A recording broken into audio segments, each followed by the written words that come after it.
Real Talk Radio Network. I do listen. I also support it. The voice of freedom. I was down, but now I'm up.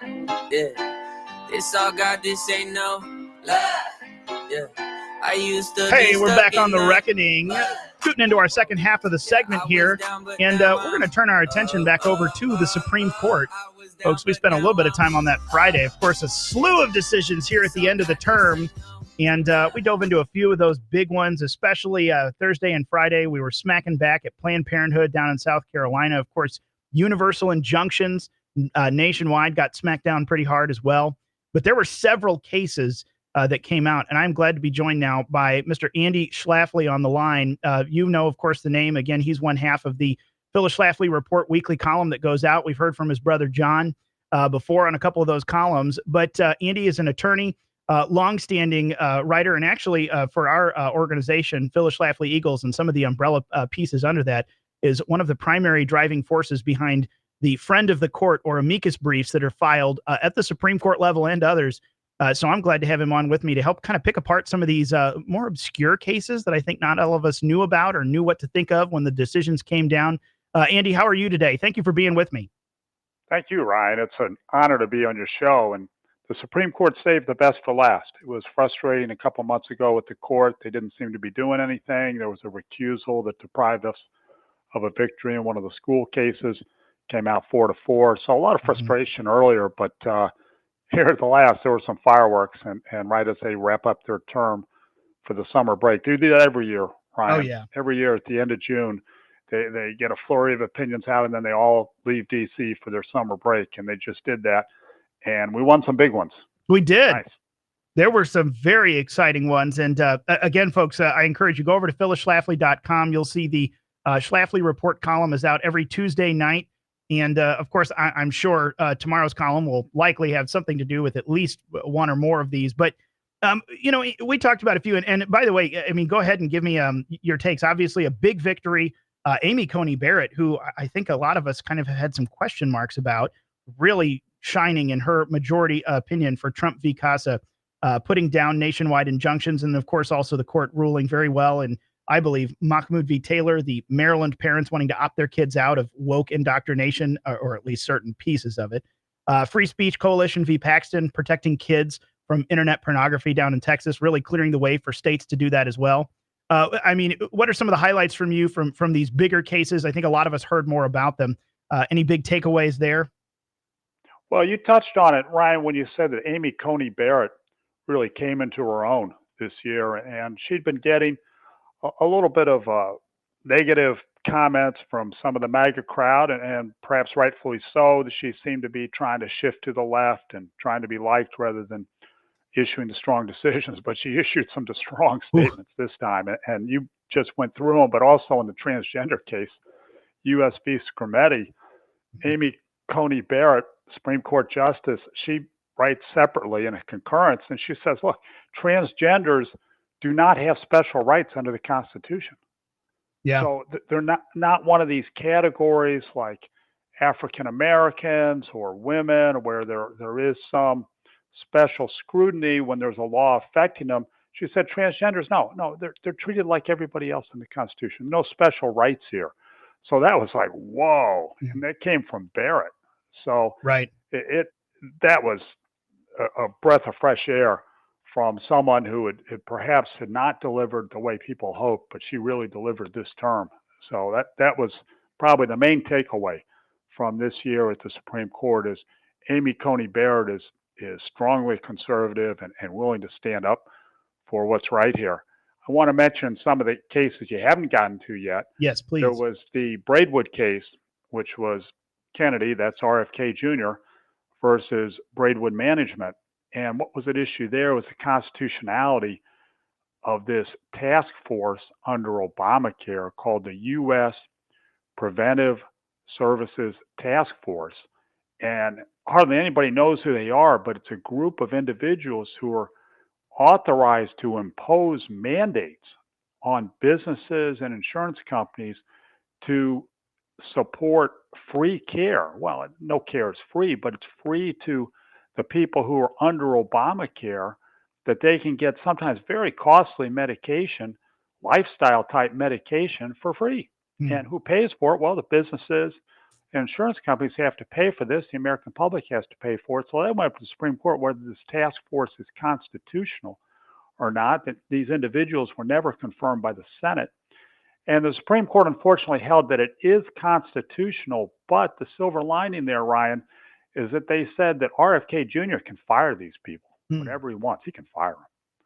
Yeah. And he just may do that. Well, and I mean, I know that's been a running theme throughout a lot of these cases this term and some of the emergency rules. Is the executive branch or the authorities there in the executive branch, are they allowed to execute authority over the executive branch or not? Are we allowed to hire and fire people? Is this not our job? And that seemed to be one of the, I saw reading about this, the Braidwood, there's a little bit of a silver lining in that. Yes, you are allowed to exercise management over these, and no one gets to tell you you can't fire those employees that answer to you in the executive branch. That's exactly right, Ryan. So for the left to win this case at the Supreme Court, what they had to concede was that these individuals can be fired by the president or by his secretary. This is RFK Jr. in this case. And the Supreme Court emphatically held, yes, you can fire these people. So this helps not only in this case with respect to this shadowy task force that's otherwise unaccountable to the public, but it helps across the board. Because you point out, Ryan, there are all these other agencies and holdovers from the Biden administration. Trump's been firing them, and they've been saying, you can't fire me. Well, apparently he can. So this is tremendous news. Right. Absolutely. Well, and what about FCC v. Consumers Research? This is another one I saw. Of course, the FCC around here, they're not our favorite agency, but we know that they do have a say-so. So we're nice on the radio airwaves. Otherwise, we don't want anyone coming after us. But this one I saw a little bit, again, of a mixed response on. Could you give me a synopsis of that FCC case, what the result was, and kind of how that moves forward? Yes, Ryan. So this is one of these obscure federal agency cases, of which there's so many these days. To really understand what the federal government's doing, you got to delve into these agencies and these bureaucracies and so on. And the FCC handles communications, handles the internet, and Congress authorized a universal service fund. There was a little tax that supported it to connect rural America to the internet. So rural America has been coming onto the internet, but slowly, not as quickly as the big cities and so on. And so this was challenged by somebody that really there's too much delegation of authority here to the FCC to connect rural America to the internet. A lot of us, Ryan, we don't like big government and we don't like agencies at all. But when it comes to connecting rural America to the internet, I think most of us as conservatives are in favor of that because the internet's been empowering to the conservative movement. It's probably the only arena of free speech, along with radio, of course, that we have left. Yeah. And so most of us are in favor of connecting as many people in rural America to the internet as possible. And the court said, yes, this program will go forward and the FCC will be able to use this universal service fund to route the cable out there to the all those farms and so on, of which there are many in Missouri, and connect those people to the internet. So I think this is a win too, even though we generally don't like agency power. We do like getting these mostly conservative voters on the internet so they can help out when we get swamped by these liberal trolls who are saying all these nasty things. It'd be good to have some conservatives there to push back. Oh, yeah. And it really is. I mean, the only way I think we've moved forward really is the era of Trump, if nothing else. Well, and many things the era of Trump has brought us, but one of the number one, the real breaking up of the media conglomerate, the information being moved away from corporate, no longer mainstream media, and bringing it down to the internet where people realize, man, if I'm watching CNN, probably not getting the whole story. So that, maintaining that connection, I can see being a very big thing moving forward. But let me ask you this again. I'm sorry, you something else on that? Yeah, my mother, Phyllis Schlafly, she fought the media back in the 70s, and she commented how difficult it is to fight the media and win. And she was able to do that, probably the only one really in the 70s who was able to do that. But you're exactly right, Ryan, to point out that one of the biggest achievements of Trump, maybe his biggest achievement overall, is to be able to fight the liberal media and win against them. to overcome the liberal media and the immense power that they've enjoyed over the years, such that now people realize that half or more of what the liberal media says is fake news.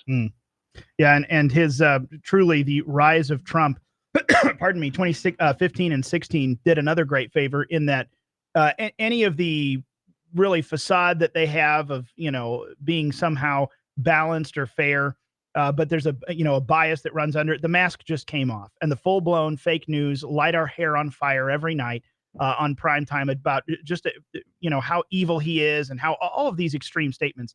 I think that really did a number for people to see. Wait a minute, you guys are really radical. Like, it's not just a little bit of a left-wing bias. You all are feeding me a steady diet of propaganda. That was eye-opening for a lot of people. And Trump, again, seized on it, and so did many free speech advocates on the internet, but really decentralized media in America.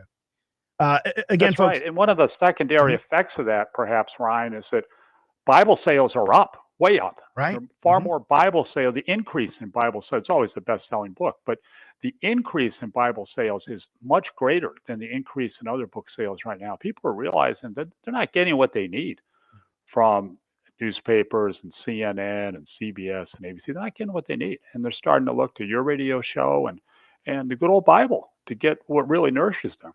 Absolutely.